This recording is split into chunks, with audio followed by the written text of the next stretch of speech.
Natural hair colour కోసం చూస్తున్నారా? అయితే Anu's henna and black expert వాడండి. అందరికీ నమస్కారం. శరణాగతి మార్గం కార్యక్రమానికి స్వాగతం, తిరిగి స్వాగతం. మీరందరూ వెయిట్ చేస్తున్నారు. మీతో పాటే నేను కూడా వెయిట్ చేస్తున్నాను. కానీ అమ్మ చాలా చాలా చాలా బిజీ. ఇలా తనకున్న టైంలో ఆ బిజీ స్కెడ్యూల్‌లో మనకి ఎంతైతే కేటాయించడం జరుగుతుందో, మనలాంటి 2 తెలుగు రాష్ట్రాల్లో ఉన్న భక్తులకి గూడా ఆవిడ చాలా ఇంపార్టెంట్. సో, ప్రసంగాల కోసం, అలాగే పూజల కోసం ఇట్లా డిఫరెంట్ ఆవిడ షెడ్యూల్స్‌లో భాగంగా మొన్నటిదాకా అంటే ధనుర్మాసం అంతా మంచిర్యాలలో క్యాంపింగ్ చేశారనాలో, లేకపోతే అందరికీ ప్రవచనాలు చెప్పారు. ఇవంతా అయిపోయి కంప్లీట్ అయ్యి వచ్చిన తర్వాత ఒక వారం రోజులు ఆవిడకి హెల్త్ బాలేదు. బికాజ్ కంటిన్యూయస్ ట్రావెల్ కాబట్టి ఇప్పుడిప్పుడు కొంచెం కోలుకొని తిరిగి మళ్ళీ బ్యాక్ మనందరినీ పలకరించడానికి ఇవాల్టి ఎపిసోడ్ నుంచి రెడీగా మన ముందుకు వచ్చేసారు. సో మరి మన ఫస్ట్ ఎపిసోడు విష్ణు సహస్రనామానికి సంబంధించి అంత గొప్పటి స్తోత్రాన్ని మనకు అందించింది భీష్ముల వారు. అయితే భీష్మ ఏకాదశి అని కూడా మనం చాలా ఇంపార్టెంట్గా వింటూ ఉంటాము, జరుపుకుంటూ ఉంటాం. అసలు ఈ భీష్ముల వారికి భీష్మ ఏకాదశికి ఏంటి ప్రసిద్ధి అండ్ ఏమైనా కనెక్షన్ ఉందా? మనం ఏమైనా పూజా కార్యక్రమాలు చేయాలా? అసలు భీష్మ ఏకాదశి రోజున మనం ఏం చేయాలి? భీష్మ ఏకాదశి విశిష్టత ఏంటి? అడిగి తెలుసుకుందాం వైష్ణవ సాంప్రదాయ ప్రచారకురాలు పద్మజ రామాజదాస్ గారు. అమ్మా నమస్కారం. నమస్తే అండి. మీ హెల్త్ ఎలా ఉంది?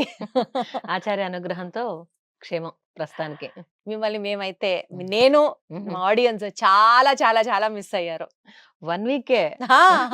ఎందుకంటే మొన్న ఈ మధ్య ఒక ఫంక్షన్ కి వెళ్ళడం జరిగింది. ఆ ఫంక్షన్ లో కూడా మా ఇంట్లో మగవాళ్ళకి కాఫీ టిఫిన్లు కూడా లేవు. పద్మజ గారు చెప్పినటువంటి తిరుప్పావై విన్న తర్వాతే మొదలు పెడతాము. అంతలాగా చెప్తే అంటే వింటే సంతోషం అనిపించింది. జనాలు మీకు ఎంత మ్యాగ్నెట్ లాగా అతుక్కుపోయారా అని ఉడయవాళ్ళ అనుగ్రహం అమ్మా, అంత భగవద్ రామానుజుల వారి అనుగ్రహం. మరి అంతలా కనెక్ట్ అయితే ఒక్కరోజు మిస్ అయినా మిస్సింగ్ లానే ఉంటుంది కదా.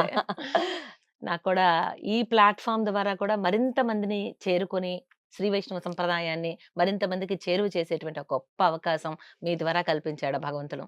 చాలా సంతోషం. ఇక మీరు అడిగిన ప్రశ్నలో నేరుగా వెళ్ళినట్లయితే భీష్మ ఏకాదశి విశిష్టత. ముందుగా ఈ భీష్మ ఏకాదశి మాఘమాసంలో వస్తుంది. మాఘమాసానికి ఉన్న విశేషం తెలుసుకోవాలి. మాఘమాసం, మా అఘం, అఘం అంటే పాపం అని అర్థం. మా అఘం అంటే పాపం వద్దు. అంటే మాఘమాసంలో మనం చేసే ఏ ఆధ్యాత్మిక కార్యక్రమం, దైవ చింతన, జపము, తపము, దానము, స్నానము ఏవైనా సరే మంచి ఫలితాలను ఇస్తాయి. మనకి ఈ మాఘమాసంలో చేసేటువంటి ప్రతి ఒక్క పుణ్యమైనటువంటి కార్యక్రమం కూడా మన పాపాన్ని పోగొడుతూ ఉంటుంది. పాపం నుంచి మనం కొంచెం విడివడుతూ ఉంటేనే ఆత్మకి పునర్జన్మ అనేది లేకుండా ఉంటుంది. జన్మ రాహిత్యాన్ని ఇచ్చేటువంటిది. మాఘం అంటేనే మన పాపాలను పోగొట్టేటువంటి మాసం. అందుకనే పురాణాలలో మాఘమాసానికి చాలా విశేషమైనటువంటి ప్రాముఖ్యాన్ని చెప్పాయి. మనకి 18 పురాణాలు ఉన్నాయండి. 18 పురాణాల్లో కూడా ఒక పద్మ పురాణం తీసుకున్నాం అనుకోండి, 1000 శ్లోకాల దాకా మాఘమాసం విశేషం గురించి చెప్పారు. స్కాంద పురాణంలో ఒక 1000 శ్లోకాలు చెప్పారు. విష్ణు ధర్మోత్తరం అనే ఒక గ్రంథం, దాంట్లో ఒక 500 శ్లోకాలలో మాఘమాసం యొక్క ప్రాముఖ్యాన్ని చెప్పారు. అటువంటి విశేషమైన మాఘమాసం. ఈ మాఘమాసంలో మనం చూసినట్లయితే అన్ని విశేషమైనటువంటి తిథులే. మాఘ పంచమి మొన్ననే అయిపోయింది. శ్రీ పంచమి అంటారు, లేదా వసంత పంచమి సరస్వతి దేవి యొక్క పుట్టినరోజుగా చెప్తారు. మరి అటువంటి మాఘ పంచమి. సప్తమి తీసుకుంటే రథ సప్తమి. సూర్య భగవానుడు 7 గుర్రాలను అధిరోహించి అనూరుడునే రథసారథిగా చేసుకొని ఏక చక్రం మీద, ఆ రథం మీద ఆయన ఈ లోకాన్ని మొత్తాన్ని కూడా అజ్ఞానపు చీకట్లు తొలగించడానికి గాను తన యొక్క వెలుగులతోటి వేంచేస్తూ ఉంటాడు. అది మాఘ మాసంలో సప్తమి, రథ సప్తమిగా పిలువబడుతుంది. ఇక మాఘ అష్టమి అంటారు, శుక్లపక్షంలో వచ్చేటువంటి అష్టమి. ఆ అష్టమి రోజునే భీష్ముల వారు శరీరాన్ని చాలించినటువంటి రోజు, తనువు చాలించినటువంటి రోజు అష్టమి రోజున. అష్టమి రథసప్తమి మరుసటి రోజు. రథసప్తమి మరుసటి రోజు అష్టమి నాడే ఆయన తనువు చాలించారు. ఉత్తరాయణ పుణ్యకాలం వచ్చేంత వరకు ఆగి, అప్పటి వరకు అంపశయ్య మీద ఉన్నటువంటి భీష్ముల వారు శరీరాన్ని చాలించలేదు. ఆయనకేంటంటే ఒక వరం, తను ఎప్పుడు కావాలనుకుంటే అప్పుడు శరీరాన్ని చాలించవచ్చు. ఓకే, అవును. కాబట్టి ఆయన ఏంటంటే ఉత్తరాయణ పుణ్యకాలం వచ్చేంత వరకు ఆగి, ఆ తర్వాత అష్టమి నాడు తాను శరీరాన్ని చాలించడం జరిగింది. ఆ తర్వాత వచ్చే ఏకాదశికి ఈ భీష్ముల వారి యొక్క వైభవాన్ని ప్రశంసిస్తున్నట్లుగా, ఆయనకు అంకితం చేస్తున్నట్లుగా ఏకాదశికి భీష్మ ఏకాదశి అని పేరు పెట్టారు. అంతేగాని వారు తనువు చాలించిందైతే అష్టమి రోజున. హ్మ్. ఆ తర్వాత వచ్చే ఏకాదశికి భీష్మ ఏకాదశి అని పేరు పెట్టారు. ఓకే. అలా. అంటే మరి స్పెసిఫిక్ గా ఏమి ఆ రోజున భీష్ముల వారికి సంబంధం ఏమి లేదు. ఓకే. వారు ఆల్రెడీ అష్టమి రోజునే తనువు తనువు చాలించారు. చాలించేశారు. అయితే ఏమైతుందంటే భీష్ముల వారు గూడా అంత నిండు సభలో ద్రౌపదికి అవమానం జరుగుతుంటే ఆపేటువంటి ప్రయత్నం చేయలేదు. చేయలేదు. కాబట్టి పాపం ఆయనకు కూడా వచ్చింది. అందుకోసమే కదా మరి ఆయన పరమపదానికి వెళ్ళాల. వైకుంఠానికి చేరలేదు. అమ్మ కానీ హ్మ్. ఆయన చేతుల్లో ఏం లేదు కదా!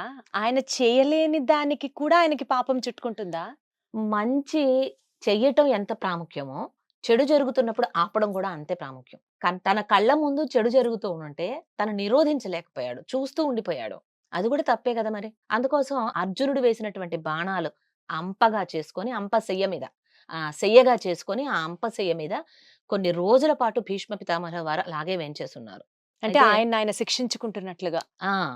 ఆ శరీరం రుధిరం కారుతున్నా, తనకెంతో నొప్పి వస్తున్నా, తనువు మాత్రం చాలించలేదు. ఎందుకంటే ఉత్తరాయణ పుణ్యకాలంలో తనువు చాలిస్తే సద్గతి లభిస్తుంది అని విశేషం. ఓకే. అందుకని ఉత్తరాయణం వచ్చేంత వరకు వేచి ఉన్నారు. ఉత్తరాయణం వచ్చిన తర్వాత ఈ అష్టమి నాడున మాఘమాసంలో అష్టమి నాడున ఆయన తనువు చాలించారు. ఈ లోపు ఏమైందంటే ఆయన అంపశయ్య మీద ఉండే విష్ణు సహస్రనామం అంతటి గొప్పదైనటువంటి స్తోత్రాన్ని మనకు అందించారు. ఎటువంటి విష్ణు సహస్రనామం? మనకి సర్వరోగ నివారణగా చెప్తారు. అవును. నిత్యము విష్ణు సహస్రనామం సేవిస్తే కడుపుతో ఉన్నటువంటి గర్భిణీ స్త్రీ 9 మాసాలు ఒక్కరోజు కూడా వదలకుండా విష్ణు సహస్రనామం సేవిస్తే తప్పకుండా సుఖప్రసవం అవుతుంది. వాహ్! దీనికి బెస్ట్ ఎగ్జాంపుల్ నేనే. అవునా? నాకు ఫస్ట్ డెలివరీ కంపల్సరీ సిజేరియన్ అవుతుందని చెప్పింది డాక్టరమ్మ. వెళ్లి అడిగితే డాక్టరమ్మని విష్ణు సహస్రనామం ప్రతిరోజు చదవమని డాక్టరే చెప్పింది. గైనకాలజిస్ట్. బీయింగ్ ఏ డాక్టర్ నాకు మెడిసిన్స్ ప్రిస్క్రైబ్ చేయటంతో పాటుగా విష్ణు విష్ణు సహస్రనామం సహస్రనామం. అరే! సేవించమని ఒక అడ్వైస్ ఇచ్చింది. ఇక అక్కడి నుంచి మొదలుపెట్టుకొని నేను క డెలివరీ వరకు కూడా రోజు సేవించాను. To my surprise half an అవర్‌లో డెలివరీ అయింది. అస్సలు సిజేరియన్ అవుతుంది అని చెప్పినటువంటి ఆవిడ 10వ మాసం వచ్చిన 10 రోజులకు కన్నాను. సైన్స్ కన్నా భగవంతుడు గొప్పవాడు. గొప్ప. అటువంటి విష్ణు సహస్రనామం గొప్ప. అటువంటి విష్ణు సహస్రనామం అందించినటువంటి వారు భీష్మ పితామహులు వారు. వారు చనిపోయిన తర్వాత వచ్చేటువంటి ఏకాదశి కాబట్టి దీనికి భీష్మ ఏకాదశి అని పేరొచ్చింది. నిజానికి మాఘమాసంలో వచ్చేటువంటి శుక్లపక్షంలో అంటే మొదటి ఏకాదశికి జయ ఏకాదశి అని పేరు. బ్రహ్మోత్తర పురాణం అని ఒక పురాణం. దాంట్లో శ్రీకృష్ణ పరమాత్మకి, ధర్మరాజుకి మధ్య జరిగినటువంటి ఒక సంవాదంలో ఈ జయ ఏకాదశి మహాత్మ్యాన్ని చెప్తారు. ఏమిటంటే ఈ ఏకాదశి వ్రతం అంటే మాఘమాసంలో శుక్లపక్షంలో వచ్చేటువంటి ఈ ఏకాదశి రోజున వ్రతమాచరిస్తే విధిగా మనం ఎప్పుడు అనుకుంటాం కదా అవును. అవును. ఏకాదశి అంతా కూడా నిరాహారంగా ఉండి భగవత్ చింతనలో గడుపుతూ రాత్రంతా కూడా జాగరణ చేసి తెల్లవారి ద్వాదశి రోజున పారణ చేసి ఈ విధంగా మనం గనక ఏకాదశి వ్రతాన్ని ఆచరిస్తే పునర్జన్మ ఉండదు. అంత జన్మ రాహిత్యాన్ని ఇచ్చేటువంటిది. అలాగే మన సమస్త పాపాలు పోతాయి.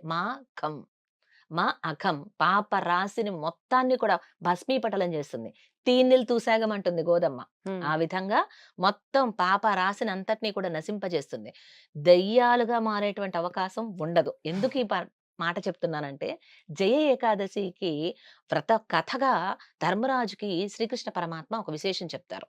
ఏమని అంటే ఇంద్రుడు యొక్క రాజ్యం అందరికీ తెలిసిందే. అంబరానం అన్నటువంటి అమరావతి. అక్కడ అద్భుతమైనటువంటి నందనవనం ఉంటుంది. ఇంద్రుడి యొక్క తోట పేరు నందనవనం. ఆ నందనవనంలో చక్కని పారిజాతపు పుష్పాల పరిమళాల మధ్య ఒకనాడు ఇంద్రుడు సభ కొలువు తీరి ఉండగా 5 కోట్ల మంది అప్సరసులు ఉంటారు ఆయన దగ్గర. ఆ అప్సరసలు, గంధర్వులలో కూడా స్త్రీ పురుషులుంటారు. అందరూ వచ్చి నాట్యమాడుతూ చాలా అద్భుతంగా ఉంది సభ కొలువు తీరి. ఇంద్రుడు చాలా ఆనందిస్తూ ఉన్నాడు. అయితే ఆ వచ్చినటువంటి గంధర్వులలో మలయవాసుడు, పుష్పవతి అని ఇరువురు స్త్రీ పురుషులు. వారేంటంటే పరస్పరం ఆకర్షితులయ్యారు. పుష్పవతి చాలా అద్భుత సౌందర్య రాశి. ఈ మలయవాసుడు కూడా అందగాడు. పరస్పరం ఆ మన్మథ బాణం తగిలిందో ఏమో ఇరువురు ఏంటంటే నాట్యం మిగిలిన వాళ్ళతోటి సరిగా వాళ్ళు కాలు కదపలేక పరస్పరం ఉండేటువంటి ఆకర్షణ కారణంగా కొంత తప్పటడుగులు వేసేటప్పటికి ఇంద్రుడికి కోపం వచ్చింది. హ్మ్. ఇంత నిండు సభలో మీరిరువురు కూడా ఇంత సభ కొలువు తీరి ఉండగా కూడా ఈ విధంగా మీరు చేశారన్నారు కదా! కాబట్టి మీకు నేను శాపం ఇస్తున్నాను. మీరిరువురు కూడా హిమాలయ పర్వత గుహలలో దెయ్యాలుగా అయిపోదురు గాక అంటూ శాపం ఇచ్చేశారు. అయ్యయ్యో! ఇక అది మొదలు ఆ మలయవాసుడు, పుష్పవతి ఈ హిమాలయ పర్వతాలలో, గుహలలో దయ్యాలుగా ఉంటూ వచ్చారు. అయితే ఇలా ఉంటూ ఉన్న కాలంలో ఏమైందంటే ఒకానొక రోజున వాళ్ళిరువురికి కూడా ఇంకా ఎన్నాళ్ళు ఈ బ్రతుకు దెయ్యాల్లాగా ఈ జన్మేంటి? ఎప్పటికి మనకి ఏం పాపం చేశామో కదా! అంటూ ఎందుకో ఒక చింతన బయలుదేరింది. దాంతోటి వాళ్ళకి ఆహారం తినాలని అనిపించలేదు. అక్కడ కందమూలాలు గాని, ఇంకోటి గాని లేతే ఏదన్నా జంతువుని వేటాడటం గాని ఇట్లాంటివి ఏమీ చేయలేదు. చేయకుండా ఆ రోజంతా ఏం తినలేదు, నీరసించిపోయారు సాయంత్రం అయ్యేటప్పటికి. అక్కడ ఒక అశ్వత్థ వృక్షం ఉంది, రావి చెట్టు. అక్కడ కూర్చున్నారు. కూర్చొని ఇంకా ఆలోచిస్తున్నారు. ఏమిటి ఇట్లా ఎన్నాళ్ళు మనము అంటూ. దాంతోటి అందులో కడుపులో సొదగా ఉంది. మాఘమాసం చలి బాగా ఉంటుంది. ఒక పక్కన చలి, ఒక పక్కన ఆకలి. కానీ వెళ్లి వేటాడటానికి ఓపిక లేదు. దాంతోటి రాత్రంతా తిండి లేకపోవటంతోటి అసలు మంచినీళ్ళు గూడా తాగలేదు, ఫలాలు తినలేదు, వేటాడను లేదు. వాళ్ళిరువురు కలుసుకోవాలనేటువంటి ఆ మైథునం మీద గూడా వారికి కోరిక లేదు. దాంతోటి అలా ఉండిపోయారు ఆ అశ్వత్థ వృక్షం నీడలో. తెల్లవారి ఆ రోజు ఏమైందో తెలుసా? మాఘ శుక్ల ఏకాదశి, జయ ఏకాదశి అంటారు. వాళ్ళకి తెలియకుండానే ఏకాదశి వ్రతాన్ని ఆచరించేశారు.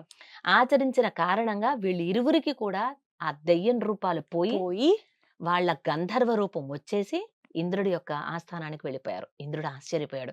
ఏమిటి మీకు నేను శాపం ఇచ్చాను కదా, ఎలా వచ్చారు మీరు అని అడిగితే, ఇలాగా జయ ఏకాదశి మహాత్మ్యం స్వామి, ఇలా మాఘమాసంలో మాకు తెలియకుండానే ఇలా జరిగింది. దాని ఫలితమే మేము ఈ రోజున మరలా మా అసలు స్వరూపం మాకు వచ్చి మీ దగ్గరికి రాగలిగాము అంటూ చెప్తారు. ఆహా, ఎంత విశేషం! ఈ మాఘమాసం శుక్లపక్షంలో వచ్చేటువంటి ఈ ఏకాదశి అందరూ ఆచరించాలి తప్పకుండా అంటూ ఇంద్రుడు కూడా ఆ విశేషాన్ని అందరికీ తెలియజేస్తారనమాట. అలా ధర్మరాజు అడిగినటువంటి సందేహానికి శ్రీకృష్ణ పరమాత్మ ఈ విధంగా చెప్పాడు అంటూ బ్రహ్మోత్తర పురాణంలో ఉంటుంది. నిజానికి ఈ పురాణాలన్నిట్లో కూడా 18 పురాణాల్లో 6 పురాణాలు మాత్రమే సాత్విక పురాణాలు. అందులోకి ఈ బ్రహ్మోత్తర పురాణం రాదు. కాబట్టి శ్రీ వైష్ణవ సంప్రదాయంలో ఉన్నటువంటి వాళ్ళకి సాత్విక పురాణాలే ప్రమాణం. అయినప్పటికీ జనబాహుళ్యంలో ఇది కూడా ఒక కథ, జయ ఏకాదశి వ్రత కథగా చెప్తారు. ఏం లేదండి, ఇలా చెప్పటం ద్వారా ఏమవుతుందంటే ఆ ఇంపాక్ట్, అంటే ఒక కథ ద్వారా ఇంకా బాగా వింటారు, వాళ్ళకి బాగా మనసుకు పడుతుంది. ఆహా, ఈ ఏకాదశి చాలా విశేషమట, దెయ్యాలు కూడా వాటి ఒక ఒరిజినల్ రూపాన్ని సంతరించుకున్నాయి అంటూ వాళ్ళలో ఒక మనసులో ఒక నిగూఢమైనటువంటి భక్తి కలగటానికి అవకాశం ఏర్పడుతుంది. కాబట్టి ఈ విధంగా చెప్పారు. అమ్మ, ఇప్పుడు మన దగ్గర ఈ జయ ఏకాదశి వ్రత కథ అని చెప్పి పుస్తకాలు ఏమైనా దొరుకుతాయా బయట అంటే పెద్దల ద్వారా వచ్చినటువంటివి. అంటే ఇవి ఏకాదశి వ్రత కథలన్నీ సెపరేట్ గా ఉండవు. ఒక్కొక్క పురాణంలో కొన్ని స్కంద పురాణాలు ఉన్నాయి, కొన్ని పద్మ పురాణాలు ఉన్నాయి, కొన్ని బ్రహ్మోత్తర పురాణాలు ఉన్నాయి. పెద్దలు ఏం చేశారంటే మనకి సంవత్సరంలో వచ్చేటువంటి 24 ఏకాదశులకి కూడా ఆయా పురాణాలలో ఉండేటువంటి విశేషాన్ని ఒక చోట చేర్చి కొంతమంది పెద్దలు చెప్పగా ఆ నోట ఈ నోట విన్నవే దాసరాలు కూడా అంటే ఆ రోజు మనం ఏం చదువుకోవాల్సిన అవసరం లాగా ఏమీ లేదండి. విష్ణు చింతనే మనకు. అందుకనే చెప్తా చూడండి, మాసాల్లోకెల్లా మాఘమాసాన్ని మించింది లేదు, నదులలోకెల్లా గంగా నదితో సమానమైంది లేదు, విష్ణుదేవునితో సమానమైనటువంటి దేవుడు లేరు. అంతటి విశేషం అన్నమాట. అటువంటి శ్రీ మహావిష్ణువుని ఆరాధన చేయటానికి ఒక అనువైనటువంటి తిథి ఏమిటి అంటే ఏకాదశి తిథి. అటువంటి ఏకాదశి అంతా నిరాహారంగా ఉండి భగవత్ చింతనలో గడిపి ఆ రాత్రంతా కూడా చక్కగా మనం జాగరణ చేసినట్లయితే విశేషమైనటువంటి జన్మరాహిత్యం అనేటువంటి పరమపదానికి మనం చేరుకోగలుగుతాం. భీష్ముల వారు ఆ అంపశయ్య మీద ఉండి అష్టమి నాడు మరణించినప్పటికీ కూడాను వారికి వచ్చినటువంటి ఏకాదశి వారికి ముక్తి లభించాలనేటువంటి ఆ యొక్క కోరికతోటి వారికి భీష్మ ఏకాదశి అని వారి పేరు మీదుగా ఏకాదశిని ప్రస్తుతించడం జరిగింది. ఎవరైనా తర్పణాలు ఇవ్వాలనుకున్నా కూడా భీష్ముల వారికి అష్టమి రోజున ఇస్తారు. అలా భీష్మాష్టమి రోజున ఆయన తనువు చాలించారు. కానీ వచ్చే ఆయన పేరు మీదుగా భీష్మ ఏకాదశి. మరి విష్ణు సహస్రనామం అందించారు కదా, అందుకోసం భీష్మ ఏకాదశి అంటారు. నిజానికి జయ ఏకాదశి అని కూడా పిలుస్తారు. సో విన్నారు కదండి, ఇది భీష్మ ఏకాదశి యొక్క విశిష్టత. మీరు కూడా చక్కగా ఉపవాసం ఉండి ఆ విష్ణువు చెంతనలో ఆ రోజంతా గడిపి చేయాల్సిన కార్యక్రమాలను కంప్లీట్ చేసి మనస్ఫూర్తిగా భగవంతుడిని మీ కోరికని విన్నవించుకోండి. తప్పకుండా వింటారని మనస్ఫూర్తిగా కోరిన కోరికలు తప్పకుండా తీరుతాయి భీష్మ ఏకాదశి రోజున. అదే కదా. సో అదే పనిలో మీరుండండి. ఇంకొక ఎపిసోడ్ లో మళ్ళీ కలుద్దాం. ధన్యవాదాలమ్మా. జై శ్రీమన్నారాయణ. జై శ్రీమన్నారాయణ. సర్వం శ్రీకృష్ణ సర్వం శ్రీకృష్ణ అర్పణమస్తు.